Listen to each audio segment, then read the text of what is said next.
देखो बेटा, आज हम लोग जो न्यू टॉपिक स्टार्ट कर रहे हैं और टॉपिक का नाम है इनडेफिनिट इंटीग्रल। ठीक है, वैसे अभी तक हम लोगों ने डेरिवेटिव खत्म कर लिया है और डेरिवेटिव के बाद हमारे पास एक नया टॉपिक आता है, इसको बोलते हैं हम लोग एंटी डेरिवेटिव। ठीक है, इनडेफिनिट इंटीग्रल का मतलब क्या है और डेफिनिट इंटीग्रल का मतलब क्या है, ये दोनों को समझना है सबसे पहले। तो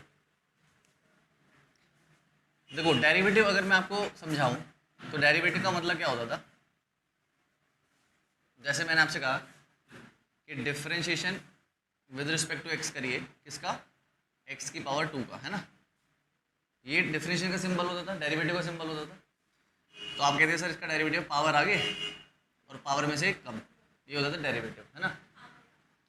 लेकिन अगर मैं 2x है ना, और इसके साथ में ये वाला सिंबल लगा दूं तो हमें ना वापस एक्स स्क्वायर मिल जाएगा बेटा। क्या मिल जाएगा वापस?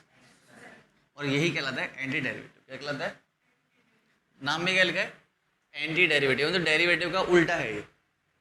अगर हम कह रहे थे कि एक्स स्क्वायर का डेरिवेटिव 2x होता है तो 2x का एंटी डेरिवेटिव क्या होना चाहिए? वापस एक्स स्क्वायर होना चाहिए। यही हम आज पढ़ने वाले हैं इंटीग्रेशन के अंदर। तो अगर आपसे कोई पूछता है व्हाट इज इंटीग्रेशन, तो it is a reverse process of it is a reverse process of derivative. It is the reverse process.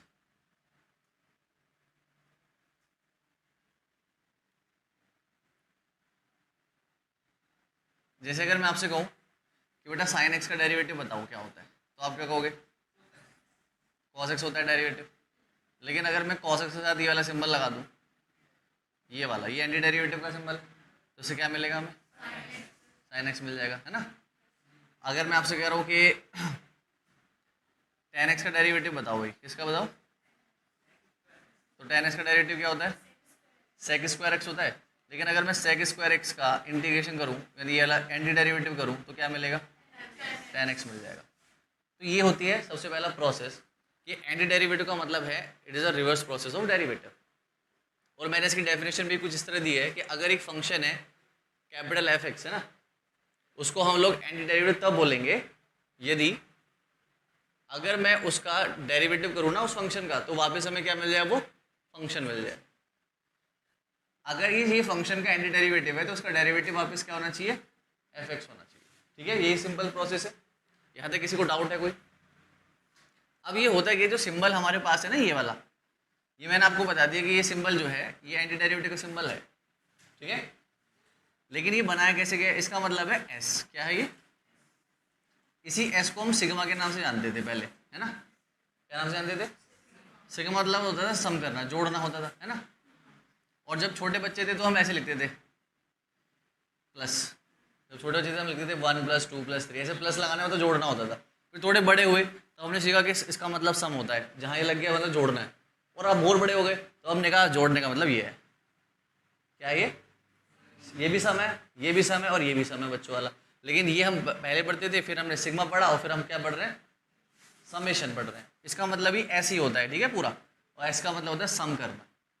ये है आपका एंटी डेरिवेटिव का सिंबल। ठीक है, अब नेक्स्ट चीज जो हमारे पास आती है वो है कि यहाँ पे एक बहुत इंपॉर्टेंट चीज है, वो है कांस्टेंट। बेटा क्या है वो?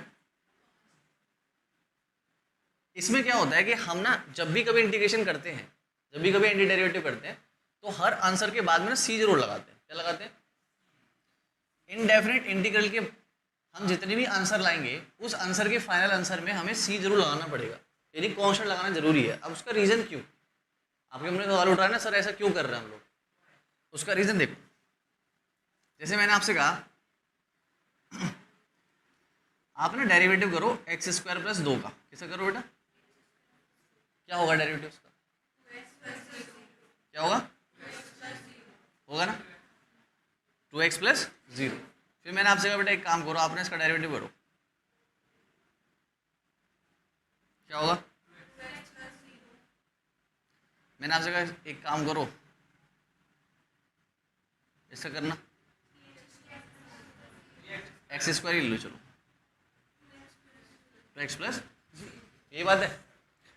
मैं देख रहा हूँ कि जब भी मैं इसका डेरिवेटिव कर रहा हूँ तो हमें 2x ही मिल रहा है, इसका डेरिवेटिव कर रहा हूँ तब भी 2x मिल रहा है, इसका डेरिवेटिव कर रहा हूँ तब भी 2x मिल रहा है। लेकिन हुआ क्या, अगर मैं वापस का इंटीग्रेशन करूंगा, इधर वाले का एंटी डेरिवेटिव करूंगा, तो मुझे वापस ये मिलना चाहिए, है ना।